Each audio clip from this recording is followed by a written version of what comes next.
What's going on, everybody? Welcome to episode 673 of FloWrestling Radio Live. I'm your host, Christian Piles.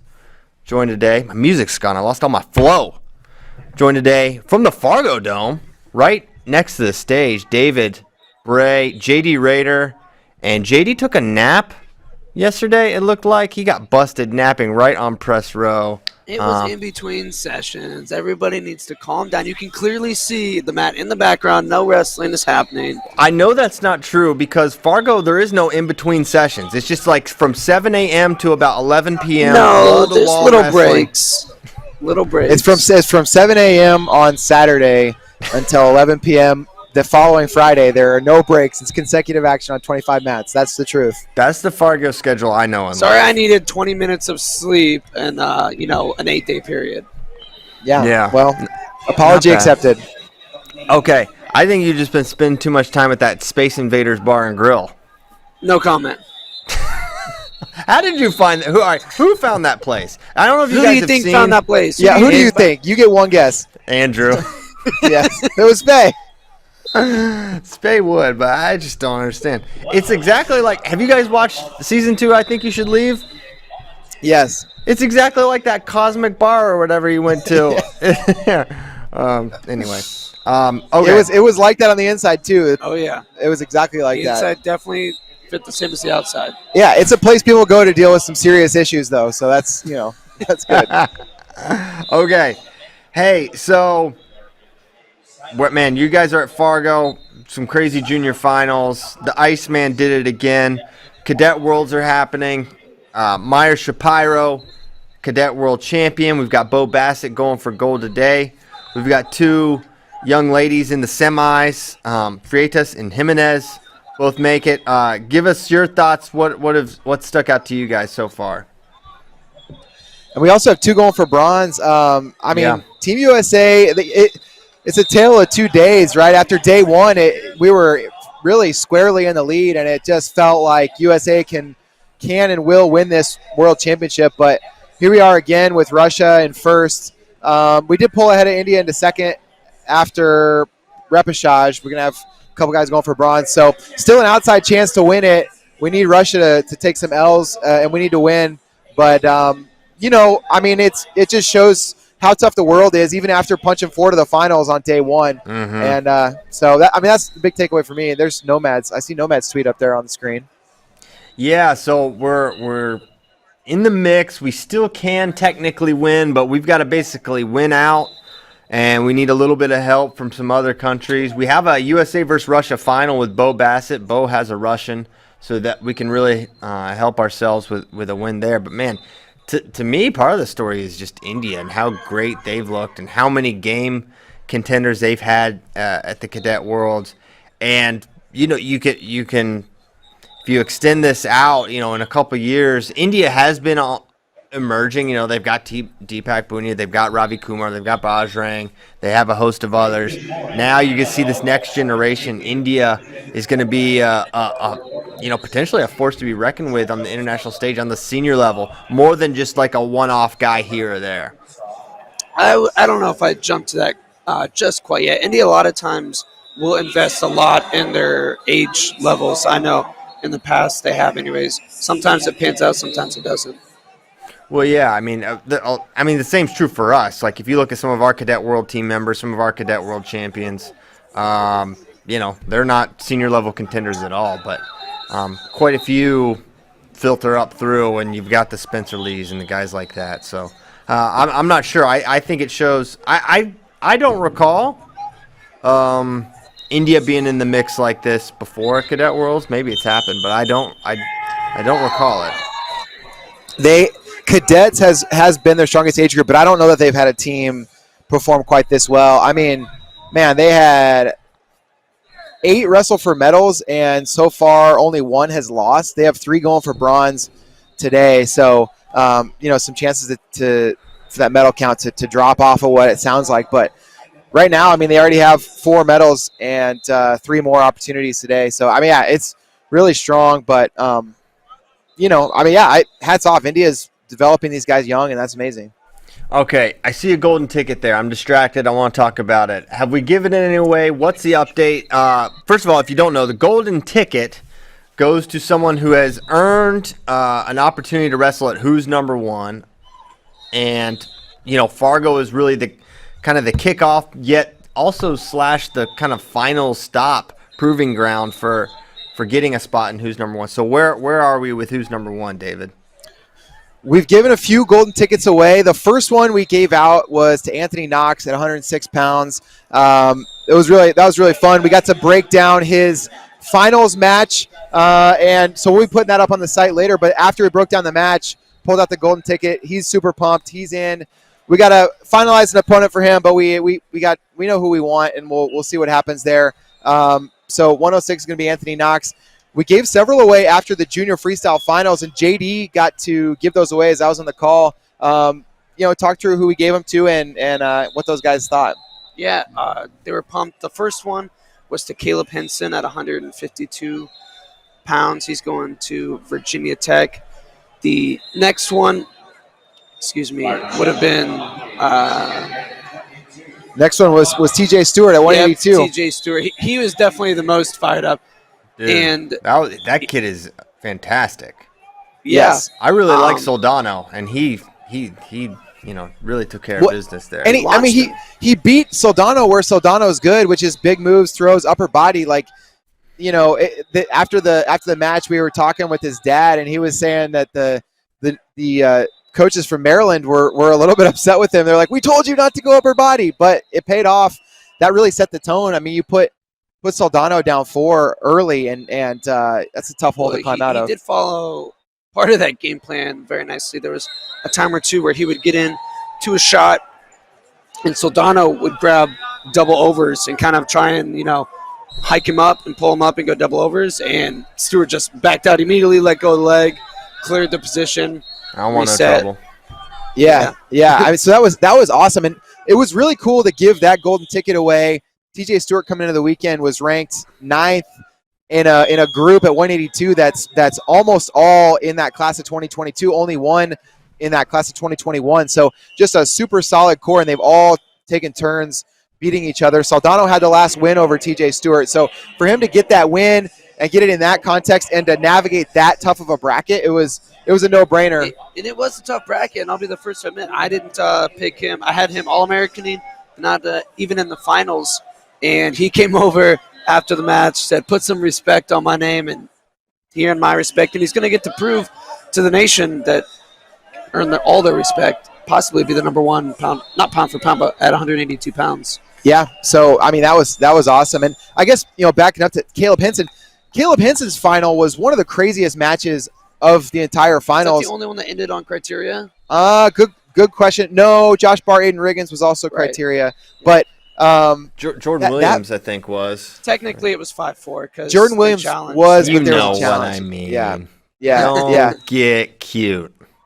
But Caleb Henson and Danny Wask was an amazing match. Danny Wask, national prep champ, but unranked coming in. He just hadn't hit some of the opponents to get in the top 20, but he looked amazing. He beat Eric Gibson in the semis, and I mean nearly took out Caleb Henson in the finals. So that was dicey. We didn't know if we were giving out a golden ticket in that one or not, and we got to, which was really cool. Who else you give one to? Dylan Fishback at 195 pounds. Whoa. 195, in my opinion, was probably the toughest second bracket, maybe 126. 195, you could have argued, but an incredibly tough bracket. He navigated it very nicely. An NC State commit, and he looked great. Beat Shoemate, who's going to Ohio State, also an Ohio guy who's won Fargo in the past. I mean, it's an interesting one for me as a recruit because you see that the talent is ridiculous. But I was surprised to see him lose that match. He had a kind of a scare in his semi, where he was up 9-0 and kind of some weird tactics there. So Shoemate's could be an interesting one to follow. I think he could be really, really good. But there's also some other things that make me sort of wonder what he's gonna be able to do transitioning to the next level. I think Shoemate, I mean, he's like a lot of kids where there are there are two versions of the kid, and they're only a couple degrees off, but those couple degrees make all the difference in the world, because when we've seen Shoemate all the way locked in, you think about Ironman final against Nick Feldman and the way that he wrestled through adversity there and just got it done. And that's been a couple years ago by now, but you see that version, and then you see other versions where it just slips a little, and then all of a sudden it's his matches are very different. So you're right, he's going to be an interesting one to follow. Consistency at this level is really rare, though. I think it's really, really hard to achieve. And he had some of his best performances early, and so then his expectations are super high. I think he's going to get that back, but you're right. We'll have to wait and see with him. So give us a sense of opponents for some of these guys. Who are we thinking? Or maybe who's on the short list, I guess we could say.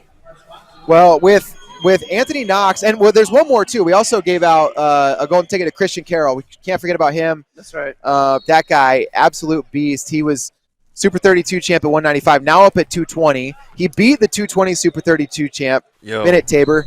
He beat the Super 32 finalist, Noah Pettigrew. Christian Carroll's reaching freak status. Yes, and then Ben Keeter in the finals. He just, went ahead and murdered him. It's Carroll. Is it going to be Carroll versus Feldman? I don't know. I don't think so. Feldman's going up. Feldman's going to heavyweight. So I think the match I would love to see at heavyweight is Big Jim Mullen and Nick Feldman. That's a match I think people are going to want to see. That's a guy who's been incredibly consistent in Feldman. He wrestles everywhere, wrestles a national schedule all the time, doesn't lose. And Big Jim, who we just saw in the Cadet World Finals. So that's a match that I think will be a lot of fun. 220, don't worry, we got a match. Christian Carroll, Gavin Nelson is the one we want to make, and that'd be a lot of fun.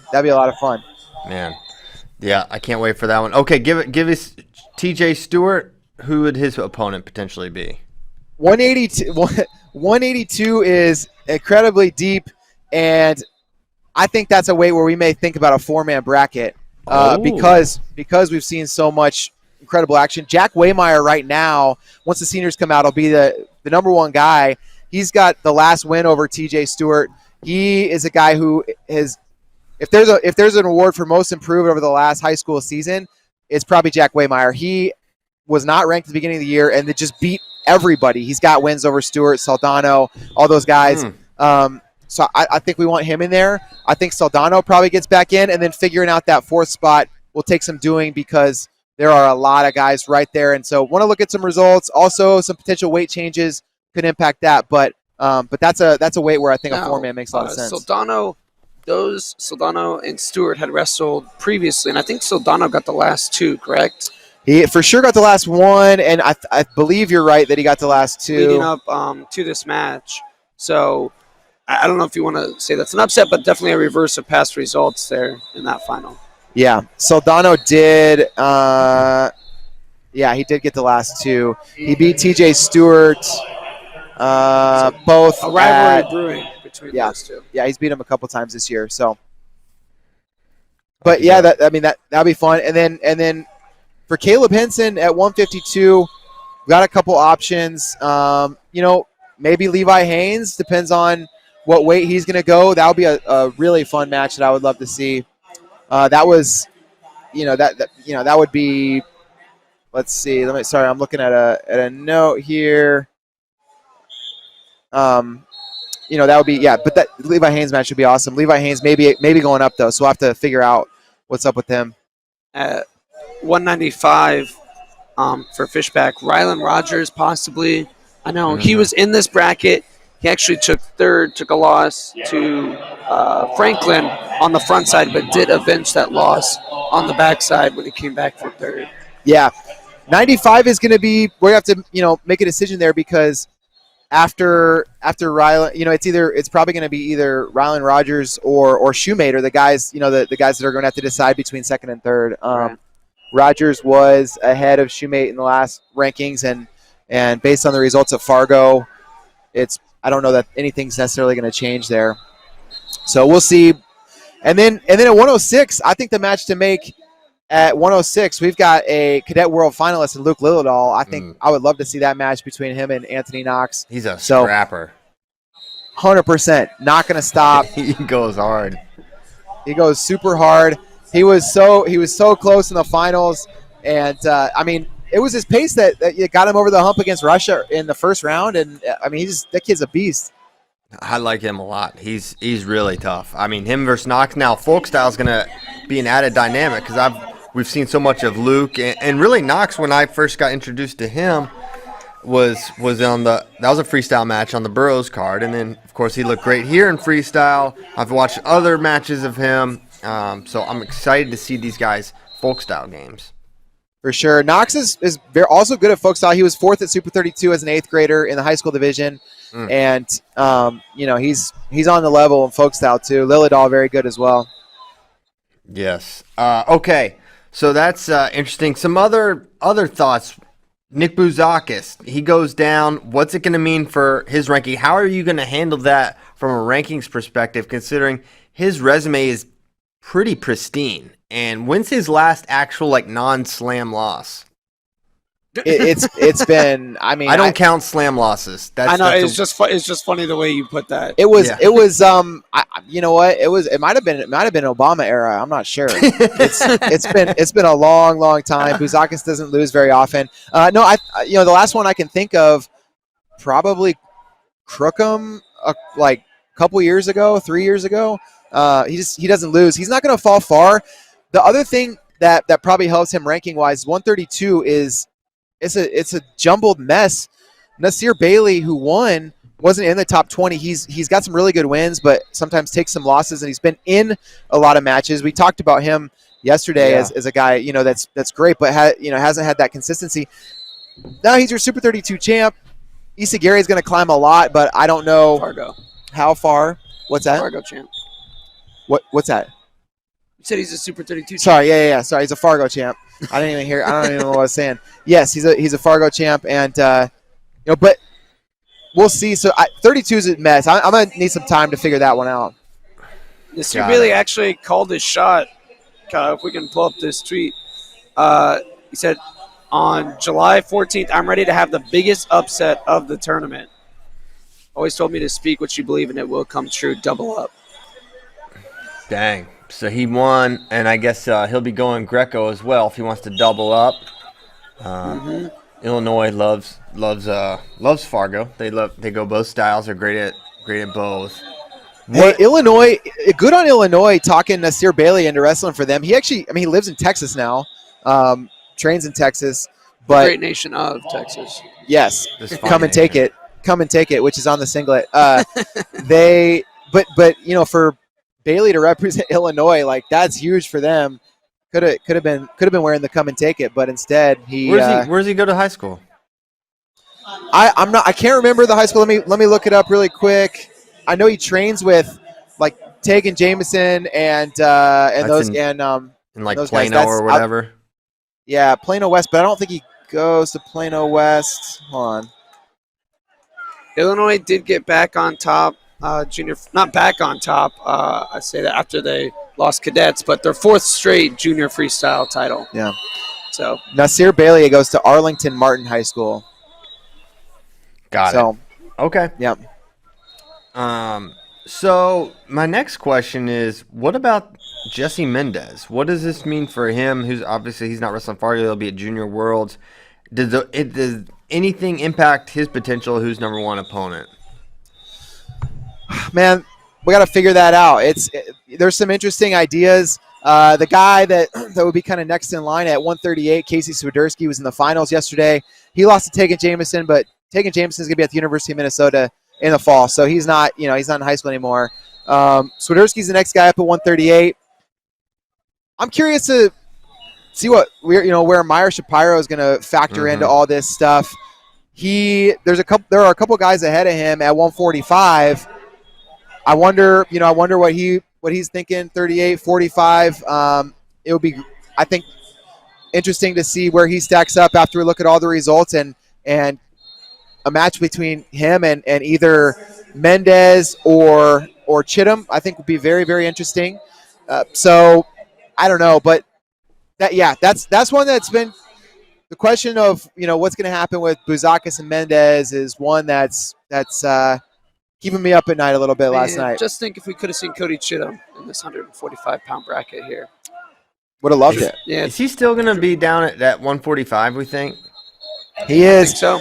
He's got his eyes on 65 kilos, so he wants to stay in that striking range and be at 45. So those are some of the puzzle pieces we got to put together. That 32, 38, 45 range is really it's tricky right now, and I think that we're going to end up seeing some incredible matchups out of that group. We just still have to spend a little bit of time figuring it out. Yeah. Okay. Well, I'm excited for who's number one in Dallas, Texas this year. Yeehaw. Me too. Hey, I got a question. I got a question for you guys. Nasir Bailey said he was going to pull the biggest upset of the tournament. Unbelievable that he knocked off Buzakis. Maybe that is the biggest upset of the tournament. Wait. What about? He's not who beat Buzakis. Wait. Sorry, he beat Isagire. Isagire. No, you're right. Isagire beat Buzakis. So he won the bracket with Buzakis. He won the bracket with Buzakis. I don't know that I would call that the biggest upset of the tournament.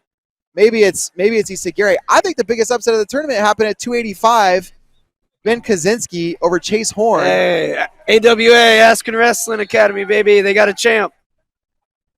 That was a crazy match. I thought he was from Michigan. He's from Wisconsin? He's from Wisconsin. Oh, wow. That's quite a America's quite a win. Dairyland. I mean, he's committed to Wisconsin lacrosse Division III. Or is that right? Lacrosse? Yep. Yes. I was talking to Ben about him yesterday. He said no D1 offers, even hardly super on the radar. Had a couple, national level ranked wins, but had never won anything super big. And then he comes out, takes out the number one kid in the nation and Chase Horn. And not just a win, super dominant. Oh yeah, he put on him. Crazy. Yeah, what? So how does that happen? I mean, what is that? Is he gonna reopen his commitment potentially, or is it? I don't think so. I think he will be. He will be hearing that recommendation from probably some Division I coaches. I have a feeling. Mm-hmm. We'll see. I don't know. I don't know exactly how the Division III process works. They can't give out athletic scholarships, so it's not like he signed anything. I don't think that locks him in there for at least a year. Okay. Yeah, I have a feeling lacrosse is doing everything they can to re-recruit him now. Stay with us. We'll see. That kid, man, crazy upset. Yeah, it was not super competitive, really. He just looked better. He looked super athletic. He's big. It's kind of surprising that, heavyweight's sort of a weird weight where it's it's actually been tons of movement at the top. It's surprising that someone that clearly has the ability has not been able to, be a factor in the rankings on a consistent basis. Yeah, they just hadn't had those wins yet. And there are kids like that who they compete in a more local schedule and they're good, but they just don't get on those events. Not hitting his peak. Yeah. So he's been on the radar. He had a really good junior duels performance. His big win there was Ryan Boersma of Illinois. So he's been on the radar. He just hadn't been in that top 20 yet. Big man Ryan Boersma. Yeah. Big man Ryan Boersma. Ryan Boersma is about 6'4". Yeah. He's about a size of two people. Oh, he's definitely a couple of me. A couple JDs, that's for darn sure. That's a 2 JD, man. I was able to stand next to him. Can't confirm he's tall. Got it. Yeah. No, Nomad's not there, so we need someone else to stand next to these kids so we know what weight. I'm on the ground standing next to kids. Yeah. That's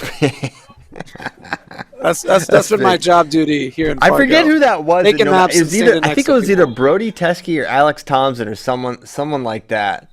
And man, I wish I could remember. He'll probably text me later. But anyway, should we transition to what should we talk about next? I mean, we kind of hit a little who's number one. We hit some of the finals. I mean, I alluded to Jordan Williams, but let's talk a little bit more about this guy. He's now a 3-time Fargo champ, correct? And think about three-time Fargo Super 32 champ, couple-time Oklahoma State champ. He's basically won it all. He's won it all. Winning Fargo 3 times when literally you couldn't win last year because of a global pandemic. 3 is a lot. And he's not a senior yet. Wow. Jake Ayala won his third, but he's already graduated.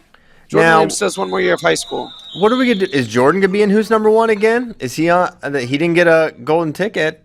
He didn't get a golden ticket. 45 is a weight where we have to figure out how to compare a world title from Meyer Shapiro and a Fargo title from Jordan Williams. And I just wanted a little more time to look that over. Shapiro, I mean, Mike Mal talked to the federations, people connected to the federations in Russia and Iran, and asked around like, what's the best kid they're sending, what weight. Both those countries said 65 kilos. Consensus is 65 kilos was the deepest weight class in the world. Yeah. Meyer Shapiro didn't give a rip. Ran it down. He didn't give a rip. He won it. Problem is, he doesn't have the domestic wins that Williams does. Williams has, like JD said, he's won just about everything. So comparing that, figuring what to do there is kind of the reason that we didn't do a golden ticket. But we're certainly thinking about it. He has wrestled Chittum in the past. There was a tech for Chittum. That was a freestyle match, though. This would be folk style, so that could change some things. We'll see. It's hilarious. In his post-match interview, Williams said, I didn't want to score with too much time on the clock. Give him an opportunity. It's like, well, Jordan, you scored with about 1 second to go on the clock. So that's plenty of time for him. And it's funny because, Jordan is the classic, all right, he's down late, so let me not let him duck me in the last second or get the last thing. Let me get on this leg here. And then he still ices you. He still figures out a way. He gets the crotch lift. Well, here's why I think that happens. Jordan Williams can out-wrestle just about anybody in any position because his feel and his technique is so good. So when he forces himself into those wrestling positions, which oftentimes he has to do when he's down late in matches, he is going to out-wrestle just about anybody. Yeah. He's super good there. Now, okay, what about, you're Mr. Four-Man with, I think you were saying 182. What about a four-man at 45 with Chittum, Williams, Shapiro, and, I don't know, maybe Garvin? I think we should do four-man at every weight. But, we'll see. Maybe that would be – it would be a four-man to consider. That would be a lot of fun for sure. That weight is – so fun. Jackson Arrington, also incredible. I didn't even see how he ended up finishing. I need to look back at the brackets, but he wrestles an insane pace. He'd be great to have in that group as well. Williams really put it on him here in freestyle, but it was one of those freestyle matches, get to the turn and then just over and over and then it's over. But that'd be fun. We should talk about that, consider that for sure. I would love to see that group get after it. Just saying, look into it. We'll look into it. It's funny you mentioned Russia and all the nations said their best guy was 65. I think the best guy we sent was a 65 with maybe Bo's a little tougher to evaluate because maybe just because he just smashes everyone domestically so badly, it's sort of tough to know. It's like how he actually stacks up. We also haven't seen so Bo on the high school scene yet, right? Really. Because he's 9 and just he's a freak. He's beat some really good high school kids. He's definitely on the level. He's got dominant wins over 3 or 4 guys in the 106 rankings. Bo Bassett, if he was here on the high school level, he would have been just fine.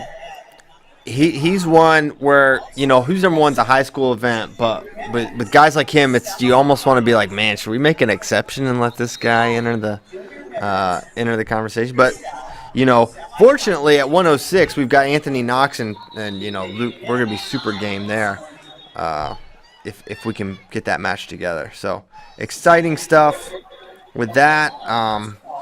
We want to talk a little more Fargo finals. Anything else you that's on top of mind? Let's see. Josh Barr, Aiden Riggins. What did you think about that? Those guys were in one of the craziest matches at Cadet Trials, and their match in Fargo was similar. It was really tight late. It's going to be a fun match every time because Riggins is never going to stop shooting. It's just he doesn't know how. He hasn't learned that yet. And Josh Barr he's creates so many threats defensively that they're gonna get in that position, that single leg chest wrap position, and then like it's just dicey from there. So I thought 160 was really fun, and I love watching both those guys. Reverse result from Cadet Trials. At Cadet Trials, Riggins won Fargo Finals bar. Yeah, well, that was the one at Cadet Trials.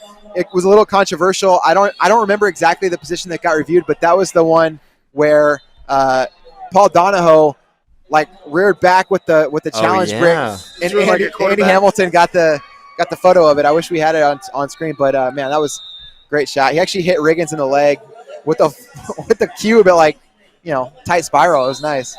Give us a maybe a recruiting rundown. Who's some of the bigger names now that are unavailable, or that are available, excuse me, that maybe haven't made their commitments yet that you think are really going to shoot up the big boards? So I haven't looked at the whole list. Braden Davis looked great. That 113 bracket was really deep, and JD, did you picked him to win? I did. JD made that pick, but Got a baby. But it was a weight that a lot of different guys could have won, and I think a lot of people are going to look at Braden Davis a little bit differently than they did before. He was a finalist at Super 32, but lost to Vinny Kilcree in the finals, and so now getting that Fargo stop sign in a bracket that included Kilcree, included a lot of really tough guys. Braden Davis, people are going to be excited about him. Who else? Well, I mean, Jordan Williams. Yeah. There were maybe a few. He was not ever a recruit under the radar, but he was committed to Oklahoma State last year, then decommitted, and had some posts that he was going through some personal struggles and trying to figure some things out. Appears to have done that and is very, very locked in. So I think any questions that there maybe were about Jordan Williams are going to be answered for a lot of people. So he's it was never a low stock guy, but his stock I think has climbed even higher. TJ Stewart is a guy somehow. So he won Fargo. He's won Fargo before, but his stock still increased for me. Like I said, I didn't pick him to win, but he came out and won a bracket like that. Anytime you do that, he's definitely going to be an issue. And he's actually put out a school list. His top 5 were Penn State, Virginia Tech, Virginia, Ohio State, Michigan, and Navy. And then I think maybe who is this again? TJ Stewart. Okay, wow.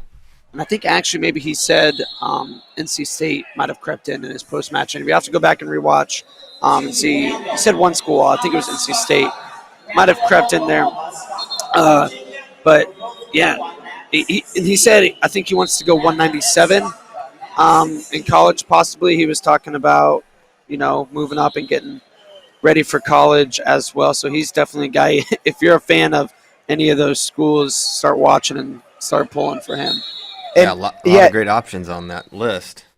He has so like you mentioned, JD, he won Fargo previously, but 2 seasons ago he was pulling a decent amount of weight for Blair to be in that lineup, and didn't have a great national preps performance, took some losses throughout that season, and so he actually was out of the top 20 for a little bit, and then he steadily has climbed throughout the year and was sitting at that 9 spot, and you think 9th in the country, that's super solid, but now he's going to jump way up, and yeah, you're 100% right that his stock rose, and at the right time, because he's in the throes of the recruiting process now. Yep. He's already been going to be a junior. He's been talking to. Well, TJ Stewart is going to be. He's going to be a senior. He finished his junior year, so he's going to be a senior. Oh, excuse me. Yeah. And so he's at the point where he can really start thinking seriously about a commitment, and so he's going to be hearing, I think, now not just that schools are interested, but a little bit maybe the offers are going to be a little bit better than they would have been had he taken 3rd or 4th at this event. Great. I think we'd be remiss not to mention Drake Ayala, his performance. I think pretty obviously the best guy in the building. I don't know who won OW. Probably him. Hopefully him. He did. But, man, he's just on another level. Cannot wait to see what – you think of the progressions that lightweights make in that room and how good he's going to get. I So, cannot how do wait we to watch feel- his career. Hypothetical, he has to go right away next season. How do we think he does? I think he places year one. I really do. I think he's an All-American type of guy by March. I bet. It depends on the schedule, right? But I think he would take some losses there. I think he could get on the podium. 125 is going to be really tough next year, though. I believe. I think you've got Courtney's back, Vito Glory back, you could say re-entered the mix. There's always a rumor about Dayton going down to 125. We'll see. I think that's silly. I think that's just so much weight for him to cut. But that rumor still just seems to be pervasive. I think he was right there to win 133, so I don't know if it makes sense for him to go down. But it's going to be a tough weight. But I think by that time March rolls around, he's just got such consistent offense. I love his tank. I think he's got the. I think he'll be okay on the mat in terms of able to get it away. I don't think he's going to be able to ride guys, which is going to be probably the biggest adjustments. Like, you're going to really have to win a lot on your feet. But the good thing that he has to compensate for that is he's got an unreal gas tank, right? He's not going to get tired. He's going to be able to go that 7 minutes. So I think he's going to be good. Maybe I'm putting the cart a little before the horse. But if he has to go and if they use him, I think he'll do great. Although I don't think that's going to be the case. Yes. Hypothetical situation. I agree that's not going to be the case. But his tournament, like, sometimes when somebody's as dominant as Drake Ayala is, you lose sight of how deep that bracket is and how tough the guys are that he beat. That was my way to watch. I thought that was the toughest bracket. Yes. And it's, but just after the fact, you're like, oh, Ayala killed everyone, so it's just Ayala. I mean, that was not. Everybody probably would have picked Ayala to win, but the perception was not like he's going to walk through this bracket. Everybody. A lot of people were picking Peterson. Yeah, people were picking Dean Peterson. I mean, the guy that beat Dean Peterson, Vincent Robinson, he's no joke. He beat also Nico Provo. Vincent Robinson, his match with Drake Ayala was not a contest. Like, no. And he was a little banged. He was a little banged up by that point, but still, Ayala just imposed his will, and it was crazy. Ayala's bracket was so loaded. And these weren't even like crazy 20-10 techs. These were like 12-2, 10-0s. Yeah. And quick. 52 seconds in the finals. I mean, wild. My man barely even broke a sweat. Yeah. He literally was not sweating at the end of his final. There was no perspiration to be found. Okay, so did want to mention that because sometimes with these tournaments, when a guy just walks through and it's sort of a foregone conclusion, you forget to mention it. But definitely worth mentioning what Drake Ayala has done and continues to do. Okay, we were kind of giving a little recruiting update. Isaguirre, what is he on? What are we thinking? He's looking for college. I don't know for sure. Natural assumption would be that he's probably gonna think about Arizona State. But Arizona State has a nice connection with those Valiant Prep guys. A lot of them train at Thoroughbred, and a lot of that's where a lot of the RTC guys train as well. Arizona State, so that would be a natural fit. Just because he's from Arizona, a lot of Arizona guys end up either in the state of Arizona or in the state of Colorado or California. So those would be, those kinds of schools would be the ones that I would think about. But his stock definitely up after Fargo. He's got another year. The work that Arizona did is incredible. Yeah. 16U and junior. In 16U and juniors, I talked to Eric Larkin before the finals last night, and he told me that all 7 All-Americans for Team Arizona are from Valiant Prep. Dang, that's insane. That's legit. What kind of program has 7 All-Americans in Arizona? Yeah, it's not easy. Pretty incredible job. Okay. I think we did this. Stock increased. That's not a wrestler. Illinois, the college, not the state, but 2 Fargo champs in the junior.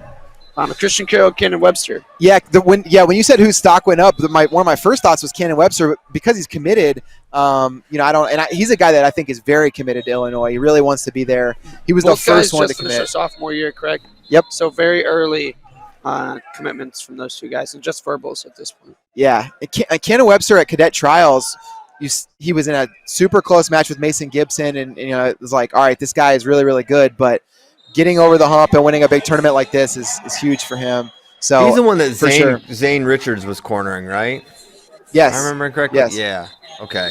Yeah, he is really tough. That was a crazy match he had with Mason, now that you mention it. Yeah, that match is so fun. Yes. So, yeah. Coach Poeta got to be super pumped after this, but got to keep the pressure on, keep those guys coming to Champaign. All right. Why don't we – so, what? Hey, do you guys know what time Cadet World's finals start? Is that 11 Central? I believe the semis start at 10 Central, followed by the finals at 11 Central. That's what it was yesterday. Are you looking at the schedule right now, JD? Yeah, that sounds right. That sounds right. Okay. Yeah.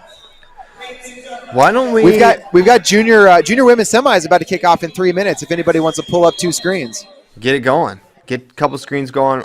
We'll try not to cut too much into junior semifinals there, but we'll get to some questions. But first, we got a very famous shout out for Gable Steveson. Kyle Grover's tried to play this several times already. He can't wait. I think he's just watching it. He's tired of listening to us, our producer Kyle. He's just been listening to Ric Flair. So we're going to play this. Listen to this shout out from the Nature Boy.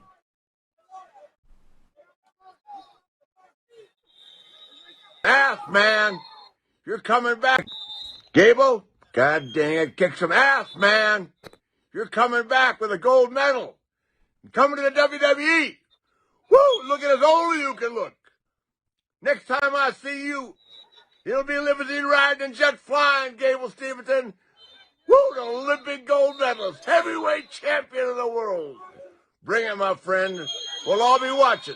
Knock 'em dead. My best to you and your Olympic teammates. Go USA! Woo! Go, Gable Steveson. My man. Remember it, Gable. To be the man. Woo! You gotta beat the man. And right now, you are the man. Woo! There it is. The Nature Boy. He shot that on his razor. I appreciate it. Oh, look at JD. The Nature Boy, JD Raider. They love wrestling in Jewel, Iowa. You know it. That's right. Ric Flair lost me a little bit at the end with the be the man, you got to beat the man, and you are the man. But other than that, so beat yourself. Shout out. Oh boy. Love and the Ric Flair. WWE thing. I want Gable to maybe stick around a little bit longer. Yeah. Let's chill out, Rick. Did Chelsea? I think this was maybe just a misleading placed word, but Minnesota Wrestling put out an Instagram post talking about the however many best former Minnesota heavyweights, and Gable was included in that post. I don't think they broke any news there. I think that was just a typo. Maybe misplaced word, but just a So I think who do you think the 2 best are? I'm curious what you think. I have a very strong conviction on who the 2 best Minnesota heavyweights. We could pull that tweet in potentially. For me, it's Gable and Conrad. Boom. Yes, it is that. I really think Gable. We know he beats Tony. Brock, I think, at his own time was fantastic, obviously, but I think that's no issue. I mean, the level of technical prowess that Gable. Cole Conrad was so bad. I mean, this guy was just huge and could move and upper body. I could see him giving some positional issues. For all I know, Gable 10-0's this dude, but I think it's Cole versus Gable, and I think it'd have been an amazing match to see. Yeah, for sure. You think about Brock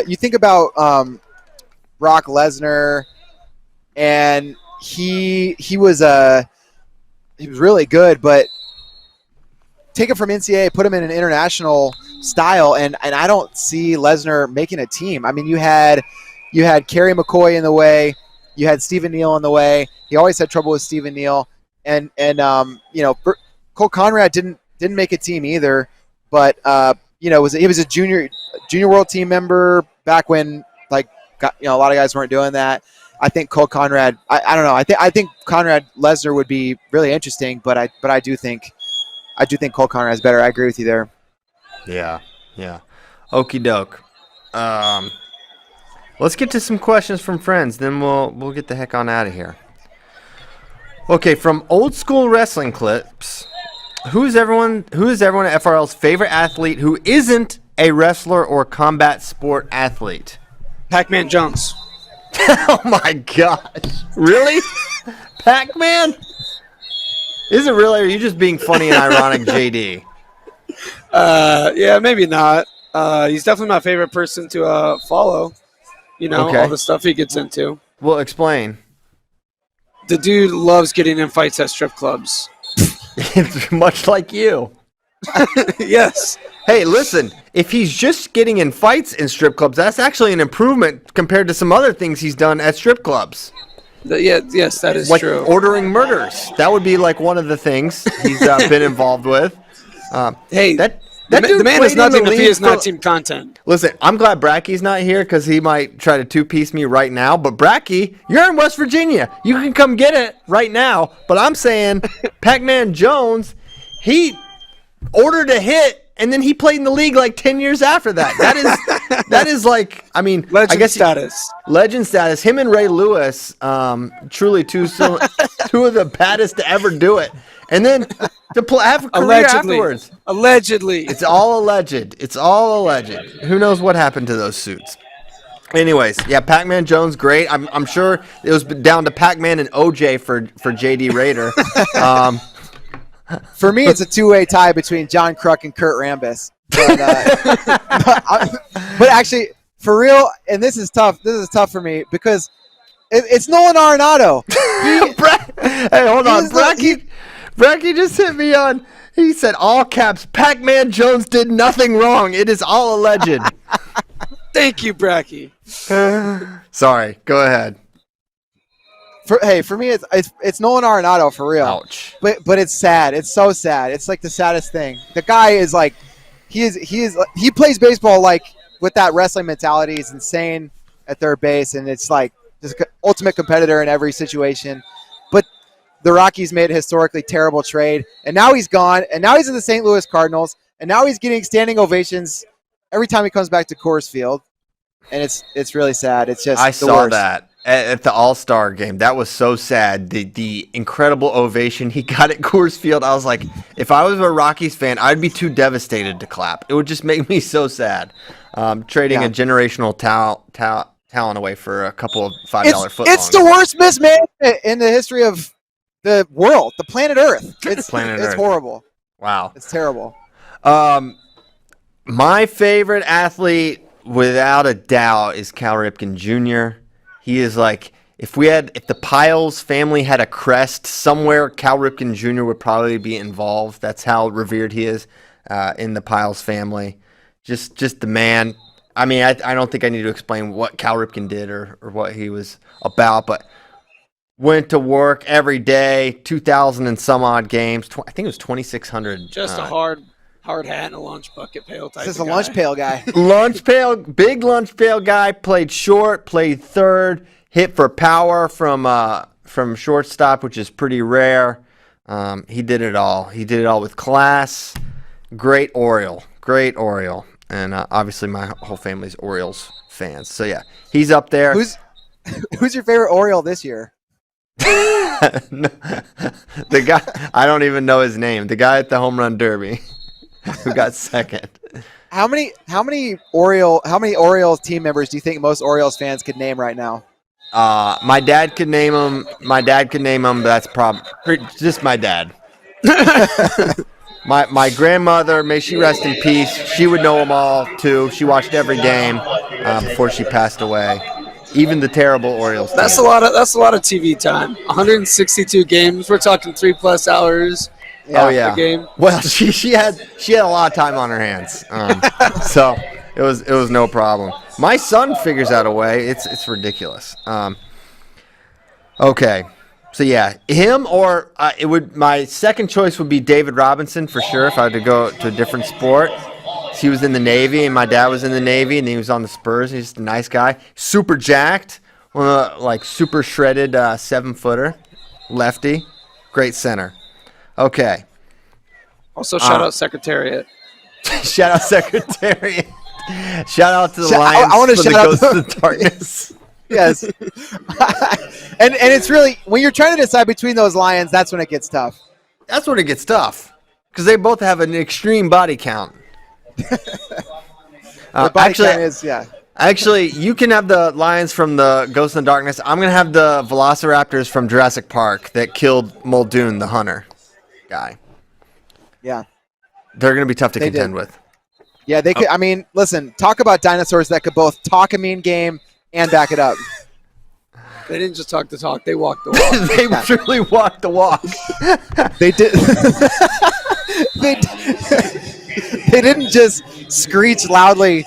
They actually also killed people and devoured their bodies. Yeah, but they did. One thing that hurts the Velociraptor case for greatest athlete of all time is the fact that the 8-year-old and 10-year-old brother and sister outsmarted them in a kitchen with some spoons and hiding in drawers. So. Yes. Well, listen, this isn't no ACT. We're talking about pure athleticism. That's true. That's true. Pure athletes, a Velociraptor is the best of them all. Okay. Yeah, this is to anyone that puts horses on lists with the best athletes. Listen, we've got a team full of Velociraptors ready to shred those horses into pieces. So take that athleticism. All right. Hard to find a smooth transition, so we'll just find just a terrible one. Your entire life savings is at stake. The betting line is set at 2.5 gold medals for USA men's freestyle at the Olympics. You taking the over or the under? I reject the premise because I would never make a $2,100 bet. That's too much. The stakes are too high. Dang. I think I would take the over. I don't like that my life savings is on the line, but I'm picking Gable, I'm picking Dake, and I'm picking David Taylor. I might go. I am picking those three as well, but odds-wise, it might be safer to play the under. Think about what's on the line. It's your life savings. That's true. JD is 19 years old. If he has a life savings beyond, I think his life savings is now just that motorcycle he bought. No, I'm saving up for a used jet ski as well. So, pre-owned. That's what's on the line here is a used ski-doo. I think I go under. I'm picking over. But I think if I was putting a jet ski on the line, I would go under. Do you even love America? Then you're broke either way. You know what? You lost. You lose the bet then. America loses, or no? Then America wins. Then it's all good. Who cares? I still want that jet ski, but then just bet the over. You got America winning and the jet ski. Yeah, but if I bet the over and it doesn't hit, America loses and I lose the jet ski. Okay, that is a dark day. So I'm like hedging. I'm hedging myself. Yeah. I get you. I got you. Yeah, but to JD's point, to actually bring some actual discussion to it, like, what is the percentage chance that you would give David to win? Okay, like David is very high, but like Dake, 75%. For Dake to win? No. Oh, David. I even think that's probably high. I mean, there's just so many things that can happen. I know. I got an injury, even. I mean, even I think even saying 51% that's a super high. If you're talking about percentage of David versus the field, it's like, yes, you pick David against this guy, you pick David against this guy, you would pick David straight up against any guy in the field, but putting those matches together, all of them and nothing happening, not slipping up, getting pinned, getting hurt, anything like that, for a whole tournament, Olympic tournament, it lowers the odds. It do. So, okay, if you say, I say David's probably, of the pie, he's like 60 to 70%. Maybe that's way too high. But I agree. Dake is not even 50-50 because you've got really three big dogs there, right? You've got Sidakov, who is maybe the Vegas favorite. He's not the favorite in my eyes, but, if it's like 40-40-20 between Sidakov, Dake, and Chamizo, and then you've got Gable, who I think charitably is, 35%, like maybe 40%, even though he's my pick as well.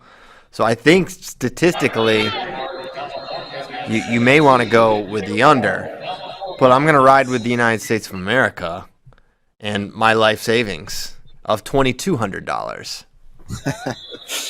That's a steep bet, but I'm with you. I think it's really going to be a hard accomplishment. That's the thing. Like, if we pull it off, it's going to be an unbelievable, unprecedented year for Team USA. But 3 Olympic gold medals is unheard of. For Team And you know USA. what? Yeah. How about this? I'll talk about those 3. Kyle Snyder's got a shot, guys. Yes. We can't pretend this guy hasn't done what he's done. He's not 45 years old. The guy's like 25. He's a 2016 Olympic champ at this weight. He's the only guy walking around that's beat the man. Okay, Ric Flair. So To be the man, you got to beat the man, and Kyle Snyder beat the man. So he's the man. He's the man. So even if it's Well, a not anymore, but- 25% chance that Kyle wins, that factors in. So it's like it doesn't have to be those 3, right? It could be, a different combination. So now I'm really talking myself into it. JD is not going to get a jet ski. I'm going to buy the jet ski, and maybe I'll invite him to the lake that I don't have. Maybe I won't. I don't know, but it'll be my choice. Maybe I'll just ride with my friends who root for America.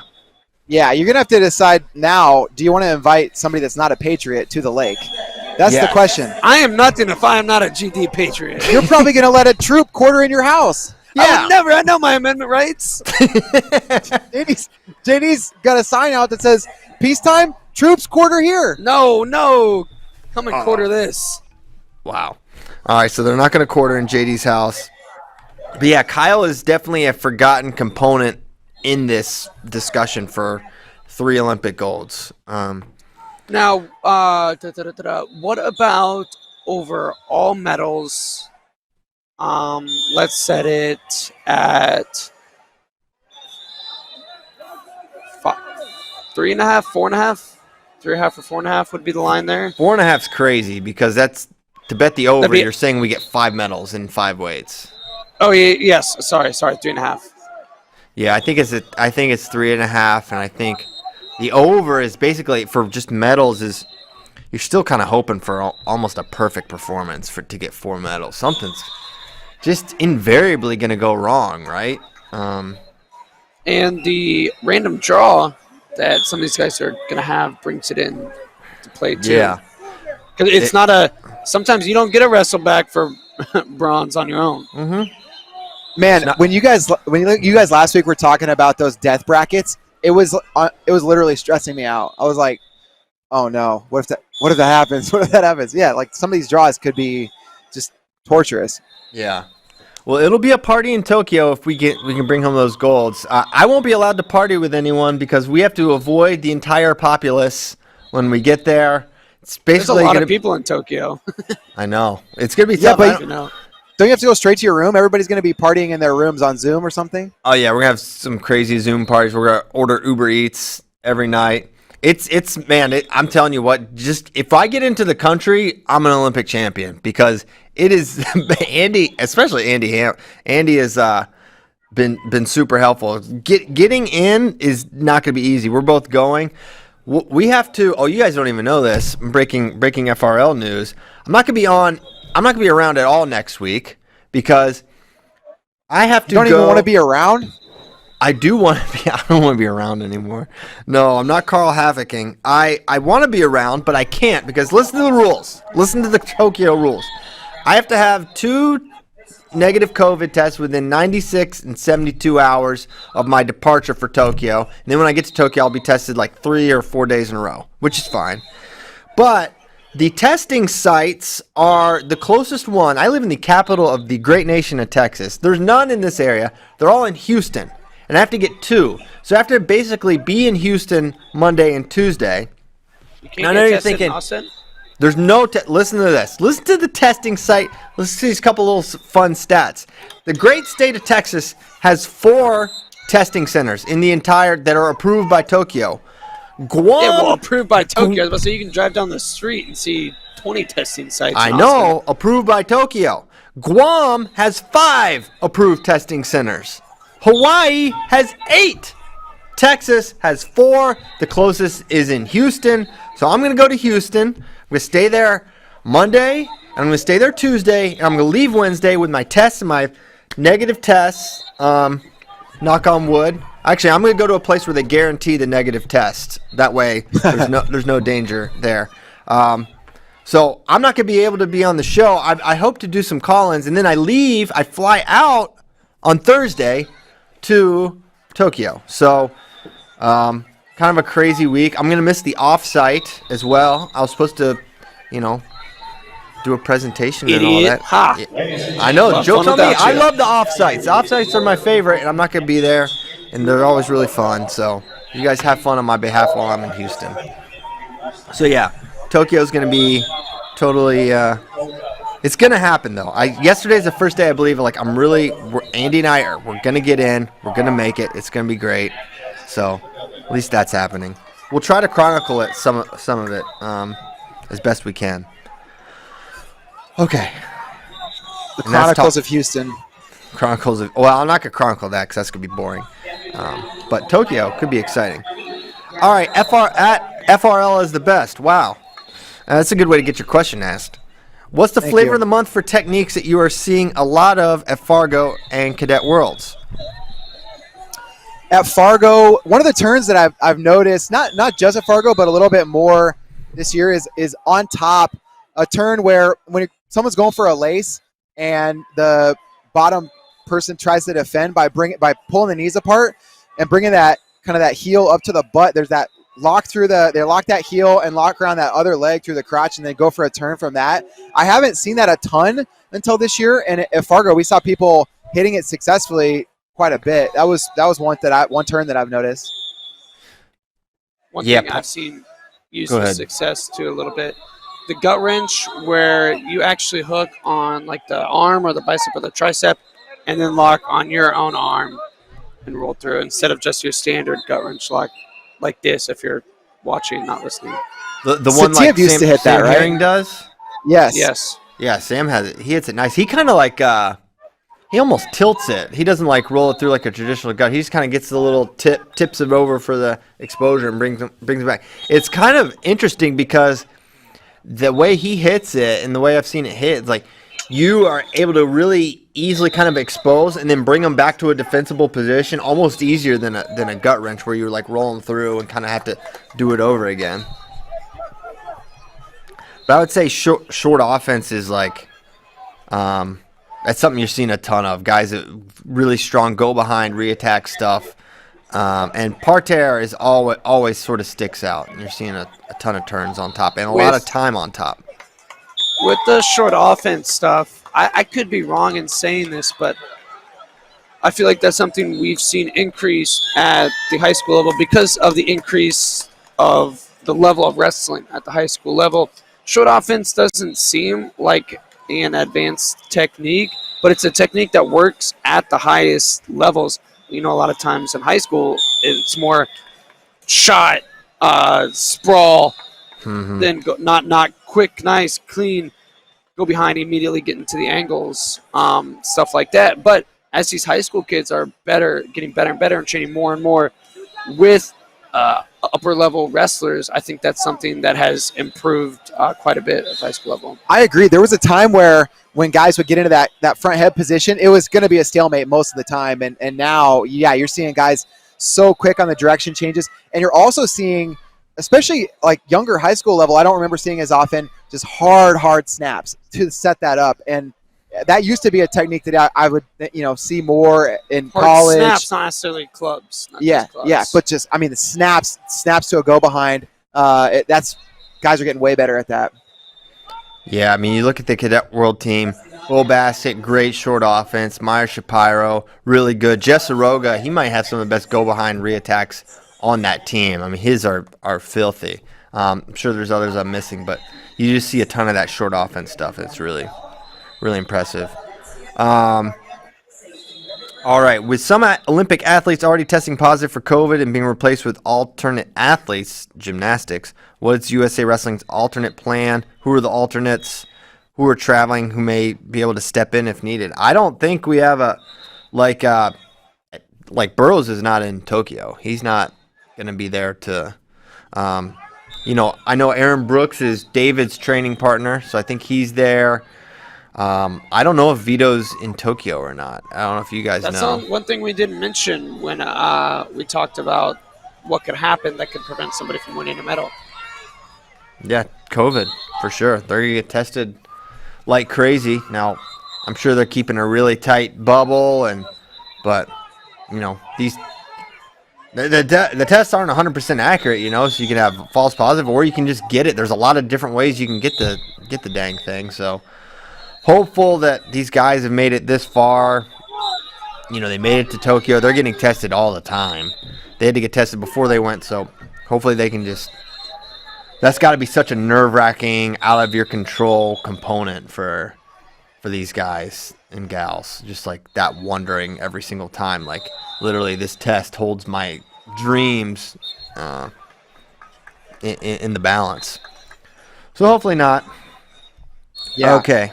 But I don't know what the plan is. I don't think we have a lot of backups there. I think we've got training partners there, but no one that I think is ready to step in, or not many. Okay, well, with that, I think we should let you guys get back to your Fargo duties. We will be back tomorrow for sure. Ben will be back tomorrow, he says. I'll be in the studio. Oh, JD's flying back. Are you flying back, David? Nope, I'm sticking it out. I'm all the way through, heading back Saturday. Heading back via automobile on Saturday. That's right. Dude, so you're missing all of VBS, man. Destination Dig. Yeah, no Destination Dig. I did hear, I saw some videos of those games that were going on, and they're getting pretty complicated with some of that stuff. What are you doing? Carrying a bunch of knickknacks around? Yeah, knickknacks. I'm working with the kindergartners and pre-K group. It's quite an experience, David. You're missing out. What's it like teaching a pre-K kid how to play knick-knack paddywhack? Well, basically, I have been assigned one young man. He is my quest to keep him doing great. So that's my full focus. So you're in like parole officer duty with this guy. Well, he's like 5, but yeah, just trying to keep the peace. But we're just getting through it. It's a lot of fun. Next year we'll tear up VBS. We'll make JD come. He'll teach. I'll bring my jet ski. He'll teach a water safety course for these youngsters. All right, that's it. Play the song. We're ready to go. Thanks so much for listening. Fargo continues forever. It will never end. David will be there. He lives there now. JD's coming back. He's got golden tickets. Cadet Worlds are happening. The Olympics start so soon. Cannot wait for that. Can't wait for tomorrow. Thank you guys so much for listening, and we will see you Thursday. Goodbye.